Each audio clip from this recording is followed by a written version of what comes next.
Oh, you're here. Good. I was hoping for company. You see, I've got stories, dark ones, chilling ones, the kind that keep you up at night. Mythical creatures, curses, horrors you can't escape. Shall we begin? Don't worry, I won't bite. Much. Once upon a time, there was a beggar named Sean.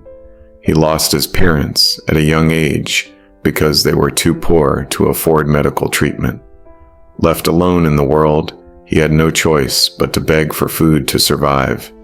Despite his hardships, Sean was naturally kind-hearted. Even when he only had a little food, he would share it with older and more needy beggars. As Sean grew older, he became an apprentice to a blacksmith. This way, he no longer had to worry about starving and could even save a little grain for the future. He worked diligently and lived frugally, hoping to build up a supply of food. But after several years, he noticed that his grain jar was always nearly empty, no matter how much he saved.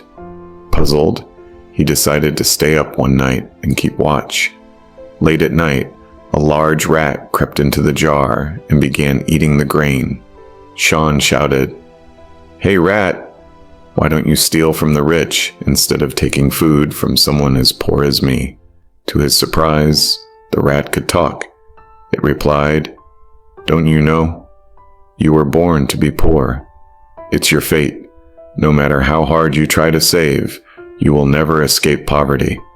If you don't believe me, go ask the Buddha yourself." With that, the rat scurried away. Sean felt anger and disbelief rising in his chest. Why was he destined to be poor? Why was he fated to suffer? He refused to accept this and decided to travel west to find the Buddha and get an answer. He bid farewell to the blacksmith and set off with a small amount of food and silver. He walked for a long time, and eventually his food ran out. He found himself in the middle of a vast, desolate landscape, starving and exhausted, unable to continue. Just when he thought he was doomed, he spotted a distant courtyard with smoke rising from it. Hope surged within him. He hurried to the house and knocked on the door, hoping to beg for food. A wealthy-looking, middle-aged man answered. This was Mr. Zhang, a retired landlord who had chosen to live in seclusion. Sean explained his situation, and Mr. Zhang immediately had his servants bring food and water. After eating his fill, Sean wondered how he could repay the kindness. But before he could say anything, Mr. Zhang spoke. "Young man," he said, "I have a daughter who is 16, but she has never spoken a word since birth. If you truly go to see the Buddha, could you ask him how she can be cured? If someone can heal her, I will give her hand in marriage to that person." Sean readily agreed. After all, he was going that way anyway, and it was no trouble to ask. He continued his journey, walking for many days until he reached the bank of a wide river. The water was deep and rushed violently, blocking his path. Sean thought this was the end. He had come all this way only to be stopped by an impassable river. He slumped to the ground, defeated. Just then, a giant turtle swam over and asked, "Why are you sitting here looking so sad?" Sean told the turtle his story. The turtle nodded and said, "Crossing the river is not a problem.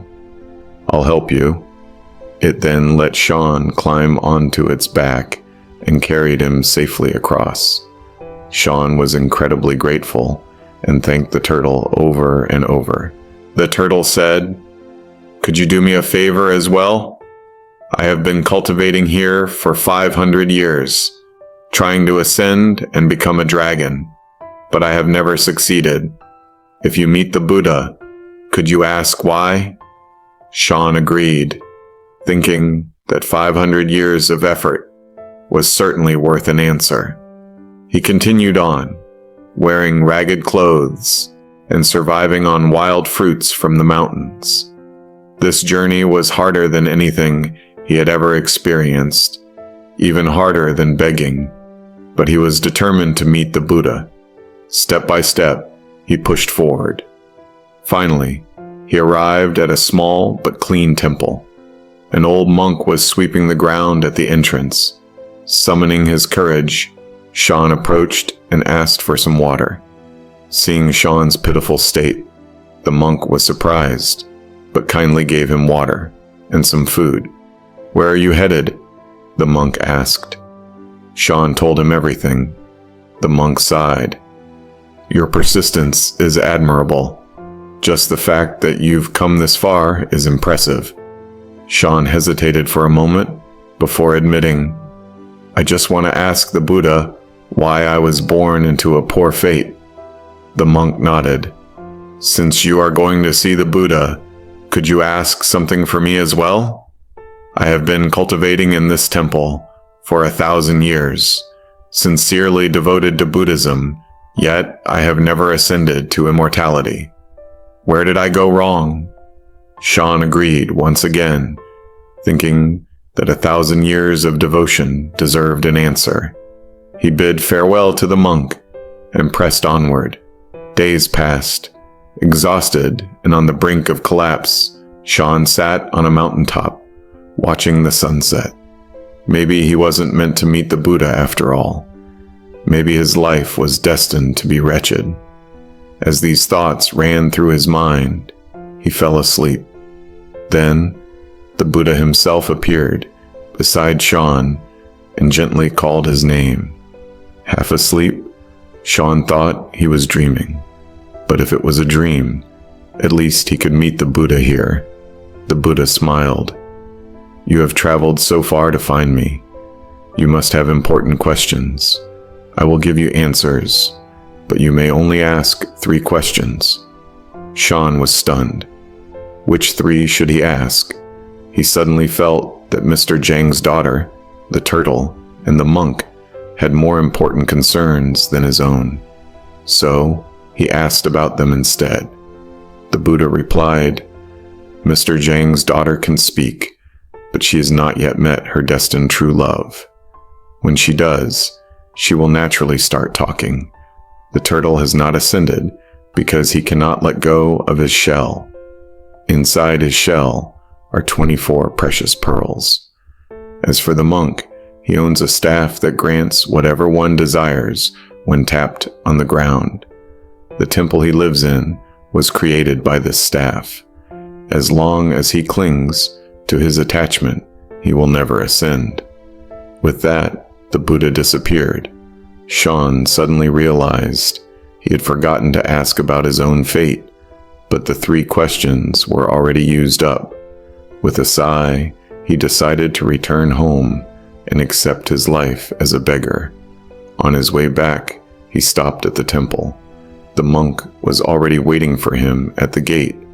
Sean relayed the Buddha's message. The monk burst into laughter. "So that's it? I have been clinging to my own desires all along." With that realization, he handed Sean the staff, then ascended into the clouds. Sean then returned to the river, where the turtle was waiting. He shared the Buddha's answer, and the turtle immediately understood. It shed its shell and gave it to Sean, revealing the 24 luminous pearls. The next moment, the turtle transformed into a dragon and soared into the sky. Finally, Sean arrived at Mr. Zhang's home. The landlord was anxiously waiting. Just then, a beautiful young woman ran out of the house and stopped before Sean. "Are you the man who went to see the Buddha?" she asked. Mr. Zhang was stunned. His daughter had spoken. Sean shared the Buddha's words. Realization dawned on Mr. Zhang, and true to his word, he gave his daughter's hand in marriage to Sean. From that day on, Sean and his new family lived a happy and prosperous life.